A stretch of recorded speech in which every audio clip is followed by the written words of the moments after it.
उद्घाटन संपूर्ण हो गया, रामलला जी विराज गए, क्या बोलिएगा दर्शकों को? उत्तर प्रदेश में जो है वो 32 लाख करोड़ का इन्वेस्टमेंट हुआ, 32 लाख करोड़ का, और उसके बराबर जो है बिहार में 1% का भी इन्वेस्टमेंट नहीं हुआ।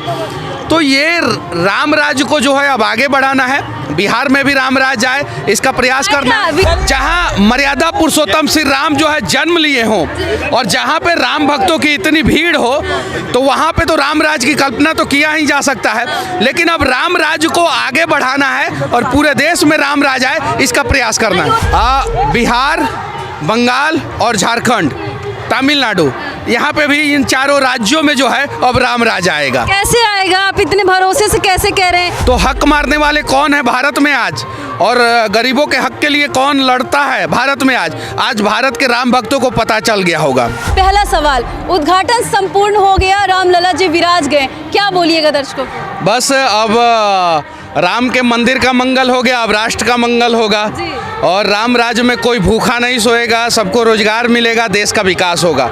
लेकिन राम राज्य को सिर्फ और सिर्फ अयोध्या तक सीमित नहीं रखना है। जब हम इसको पूरे देश में लेके जाएंगे, पूरी दुनिया में लेके जाएंगे, तब ये सफल हो पाएगा। बहुत सारे राज्यों में जो है राम मंदिर का लाइव प्रसारण बैन कर दिया गया। आपने देखा, वो लोग चाह रहे हैं कि गरीब गरीब ही रहे।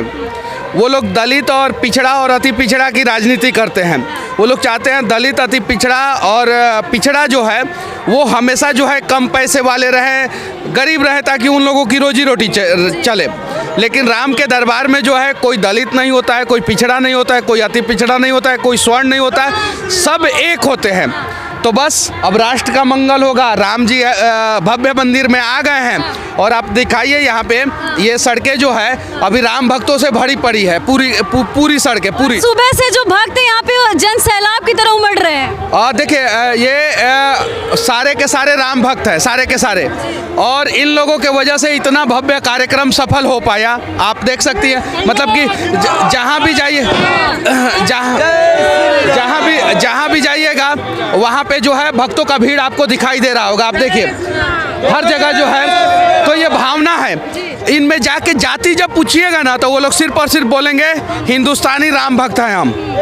तो जिस दिन हम सभी जो है हिंदुस्तानी जो राम भक्त बन जाएंगे, उस दिन सबके घर में राम राज आएगा। जिन जगहों पे बैन किया गया, किस मंशा से किया गया? देखिए वो लोग नहीं चाहते हैं कि गरीब जो है, गरीबों का विकास हो, गरीबों के घर पे जो है राम राज आए, वो लोग नहीं चाहते हैं। क्यों? देखिए अयोध्या का मतलब होता है कि जहाँ जिस चीज़ के लिए कोई युद्ध ना हुआ हो, ठीक है, तो और अवध का मतलब होता है जहाँ पे किसी का वध नहीं हुआ हो।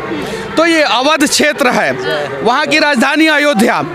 तो अयोध्या को कोई युद्ध से नहीं जीत सकता है, या अयोध्या के लिए कभी युद्ध नहीं हुआ है। तो ये सारी चीज़ें समझने की ज़रूरत है। तो यही तो राम राज है। राम राज्य में किसी का वध नहीं होगा, किसी चीज के लिए युद्ध नहीं होगा। राम राज्य अब से शुरू हो गया है क्या? ऐसा लग रहा है, कुछ लोग कह रहे हैं। राम राज तो पहले भी बहुत सारे राम भक्तों के लिए था। बहुत सारे लोगों ने जो है अपनी पूरी संपत्ति जो है वो डोनेट कर दिया यहाँ पे, और बहुत सारे लोगों के लिए नहीं था। कुछ लोग जो है राम राज की कल्पना करते थे, सेवा करते थे, लोगों की मदद करते थे, और अपना जितना पैसा होता था वो गरीबों में बांट देते थे। और कुछ लोग जो है गरीबों का हक मारते थे कि नहीं मारते? तो हक मारने वाले कौन है भारत में आज, और गरीबों के हक के लिए कौन लड़ता है भारत में आज भारत के राम भक्तों को पता चल गया होगा। इस राम मंदिर के उद्घाटन से सबसे ज्यादा किसको फायदा होने वाला है? बहुत लोगों का सवाल है। सामने जो है हनुमानगढ़ी आपको दिखाई दे रहा होगा, यहाँ से देखिए सामने श्री हनुमानगढ़ी। यहाँ के राजा हैं हनुमान जी। राम जी ने हनुमान जी को जो है यहीं पे राजा बनाया था, राजाभिषेक किया था इसी हनुमानगढ़ी मंदिर में। थोड़ा सा दिखाने दीजिएगा तब तो वो जो सामने जो दिख रहा है ना, वो सामने देखिए, वो अयोध्या का सबसे ऊंचा मंदिर, सबसे ऊंचा भवन, जो समझना है समझिए, अभी तक का वही है हनुमानगढ़ी, ठीक है। और हनुमान जी जो है यहाँ के, थोड़ा सा पीछे चले जाइए ना बाबू, हनुमान जी जो है यहाँ के राजा हैं। तो जहाँ के राजा हनुमान हो, जहाँ मर्यादा पुरुषोत्तम श्री राम जो है जन्म लिए हों, और जहाँ पे राम भक्तों की इतनी भीड़ हो, तो वहाँ पे तो राम राज्य की कल्पना तो किया ही जा सकता है। लेकिन अब राम राज्य को आगे बढ़ाना है और पूरे देश में राम राज्य आए, इसका प्रयास करना है। अयोध्या के विकास पर क्या बोलिएगा मनीष जी? अयोध्या के विकास, देखिए पूरे बिहार में जब ग्लोबल समिट इन्वेस्टमेंट हुआ था तो 31-32 हज़ार करोड़ का MOU साइन हुआ था। MOU साइन होने का मतलब हुआ कि 5 साल, 10 साल, 20 साल, 50 साल में हम इन्वेस्टमेंट करेंगे भी कि नहीं करेंगे कोई गारंटी नहीं। लेकिन सिर्फ अयोध्या में 31,000 करोड़ रुपया का इन्वेस्टमेंट हो चुका है और उससे जो है विकास कार्य हो रहा है सिर्फ अयोध्या में। अब जरा सोचिए, उत्तर प्रदेश में जो है वो 32 लाख करोड़ का इन्वेस्टमेंट हुआ, 32 लाख करोड़ का, और उसके बराबर जो है बिहार में 1% का भी इन्वेस्टमेंट नहीं हुआ। तो ये राम राज्य को जो है अब आगे बढ़ाना है, बिहार में भी राम राज्य आए इसका प्रयास करना है। बिहार में आ सकता है, क्या लग रहा है? देखिए, बिहार, बंगाल और झारखंड, तमिलनाडु, यहाँ पे भी इन चारों राज्यों में जो है अब राम राज आएगा। कैसे आएगा? आप इतने भरोसे से कैसे कह रहे हैं? आने देंगे कुछ चंद लोग बिहार में राम राज? एकदम बिल्कुल आने देंगे। चंद लोगों के हाथों में जो है सत्ता है, लेकिन सत्ता के शीर्ष सिंहासन पे पहुंचाने वाले लोग जो है वो बिहार की जनता है, झारखंड की जनता है, बंगाल की जनता है, तमिलनाडु की जनता है।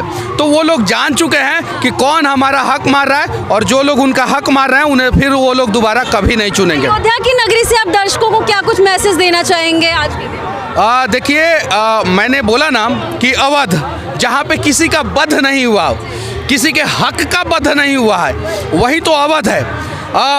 अयोध्या जो युद्ध से जीता ना जा सके, जहाँ पे किसी भी प्रकार का युद्ध ना हो, तो ये सारी चीज़ें हैं।